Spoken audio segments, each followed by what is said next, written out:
Hello friends, welcome to Astha dresses. आज आपके लिए लाए 2 पीस पे जो प्योर मसलिन सिल्क पे रहने वाला है, थ्रेड वर्क के साथ। ये आप देख सकते हो, बहुत ही बेहतरीन कलर है, पिस्ता कलर पे, और पूरा थ्रेड वर्क का काम दिया हुआ है, ये आप देख सकते हो।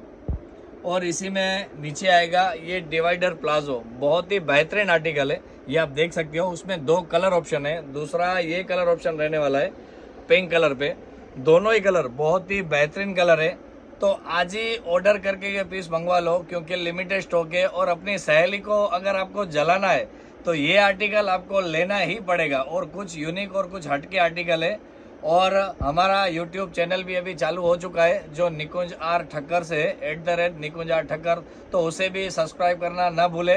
और आज ही अपना ये ऑर्डर बुक करवाए और अपने सहेली को बहुत ज़्यादा जलाए कि कुछ अलग आर्टिकल आपने आज ऑर्डर किया है। और इसमें साइज़ की बात करें तो M से लेके XXL तक साइज़ आने वाली है, तो जल्द से जल्द अपना ऑर्डर बुक करें। Thank you.